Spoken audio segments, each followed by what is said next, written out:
बसपा प्रमुख मायावती ने 2022 चुनाव के लिए कोई कोर कसर बाकी न छोड़ने का मूड बना लिया है, क्योंकि यह चुनाव उनके लिए आर या पार की लड़ाई है। यही वजह है कि मायावती ने लखनऊ में डेरा जमा रखा है और 2022 की सियासी जंग फतह करने के लिए जातिगत फार्मूला तैयार किया है, जिसके आधार पर बसपा अपने प्रत्याशी मैदान में उतारेगी। मायावती ने इस बार के यूपी विधानसभा चुनाव के लिए रणनीति में बदलाव करते हुए जिला कोऑर्डिनेटर को बदले मुख्य सेक्टर प्रभारी बनाया है।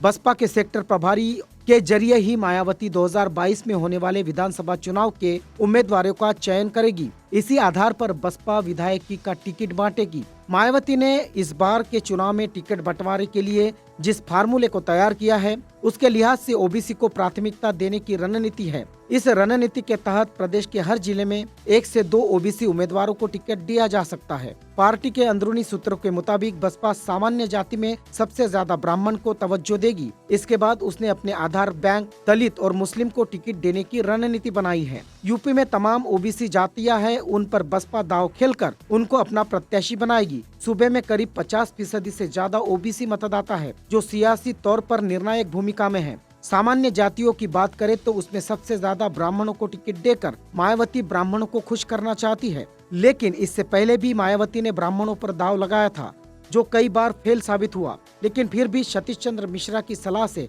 वो ब्राह्मणों को अधिक टिकट देना चाहती है। ब्राह्मण भाजपा से नाराज है, इसलिए उन्हें अपने पाले में लाने के लिए मायावती के प्रयास जारी है। मायावती ने मुस्लिम उम्मीदवारों को बड़ी संख्या में करीब 100 से ज्यादा टिकट दिए थे, लेकिन बसपा का यह प्रयोग सफल नहीं रहा। इसलिए मायावती इस बार टिकट वितरण में ओबीसी को तवज्जो देने की रणनीति बना रही है, जिसमें अति पिछड़ा समुदाय से ज्यादा कैंडिडेट का चयन करने के लिए मुख्य सेक्टर प्रभारी को दिशा निर्देश दिए गए हैं। मायावती ने 2007 में यूपी के चुनाव में 403 में से 206 सीटें जीतकर 30% वोट के साथ सत्ता हासिल करके देश की सियासत में तहलका मचा दिया था। बसपा का 2007 का प्रदर्शन कोई आकस्मिक नहीं था, बल्कि उसके पीछे मायावती की सोची समझी रणनीति थी। कार्यकर्ताओं की मेहनत थी। प्रत्याशियों की घोषणा चुनाव से लगभग 1 साल पहले ही कर दी गई थी। इसके अलावा ओबीसी, दलितों, ब्राह्मणों और मुसलमानों के साथ तालमेल बनाया था। इसी फार्मूले को लेकर फिर से जमीन पर उतरने की कवायद में बसपा है। माना जा रहा है कि अगस्त के आखिरी और सितंबर महीने के करीब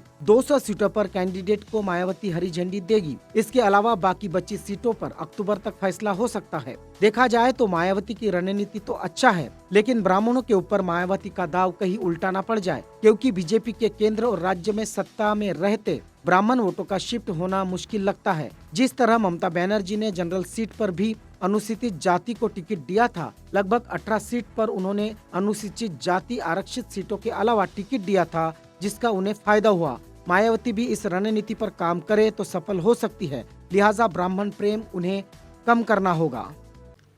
बहुजनों की बुलंद आवाज, आवाज इंडिया टीवी देखिए अपने मोबाइल पर कहीं भी कभी भी।